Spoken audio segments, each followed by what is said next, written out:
श्रीमद् भागवत गीता में भगवान कहते हैं, मयि सर्वाणि कर्माणि सन्नन्यस्याह धयात्मः चेतसा।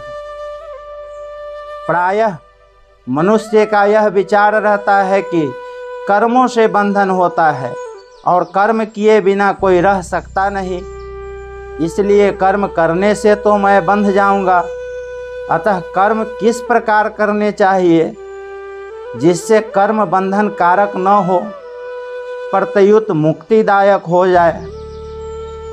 इसके लिए भगवान अर्जुन से कहते हैं कि तू अध्यात्म चित्त विवेक विचार युक्त अंतःकरण से संपूर्ण कर्तव्य कर्मों को मेरे अर्पण कर दे, अर्थात इनसे अपना कोई संबंध मत मान। कारण कि वास्तव में संसार मात्र की संपूर्ण क्रियाओं में केवल मेरी शक्ति ही काम कर रही है। शरीर इंद्रियां पदार्थ आदि भी मेरे हैं और शक्ति भी मेरी है, इसलिए सब कुछ भगवान का है और भगवान अपने हैं।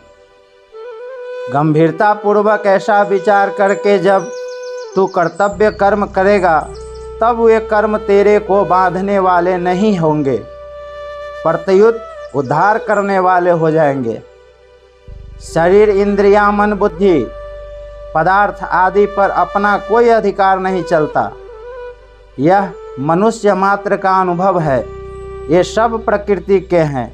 प्रकृति सथानी और स्वयं परमात्मा का है। ममय वांसो जीवलोके।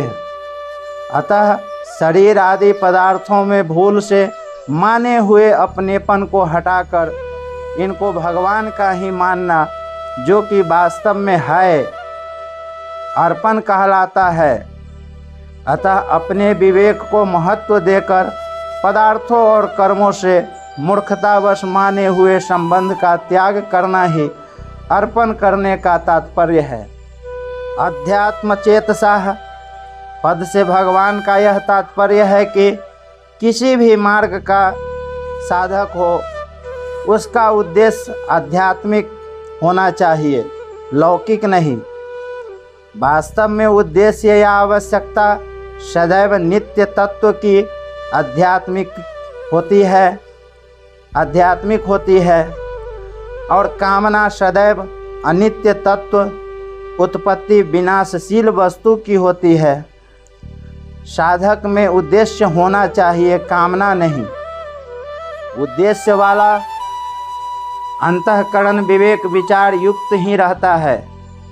दार्शनिक अथवा वैज्ञानिक किसी भी दृष्टि से यह सिद्ध नहीं हो सकता कि शरीर आदि भौतिक पदार्थ अपने हैं। वास्तव में ये पदार्थ अपने और अपने लिए हैं ही नहीं, प्रत्युत केवल सदुपयोग करने के लिए मिले हुए। अपने न होने के कारण ही इन पर किसी का आधिपत्य नहीं चलता। संसार मात्र परमात्मा का है, परंतु जीव भूल से परमात्मा की वस्तु को अपनी मान लेता है और इसीलिए बंधन में पड़ जाता है।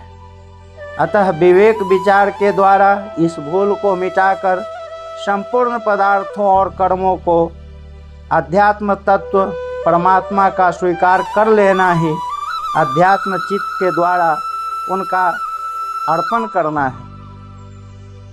इस श्लोक में अध्यात्म चेतसा पद मुख्य रूप से आया है। तात्पर्य यह है कि अविवेक से ही उत्पत्ति विनाशशील शरीर संसार अपना दिखता है।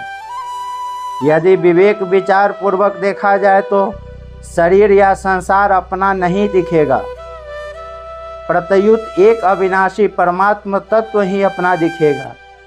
संसार को अपना न देखना ही पतन है और अपना न देखना ही उत्थान है।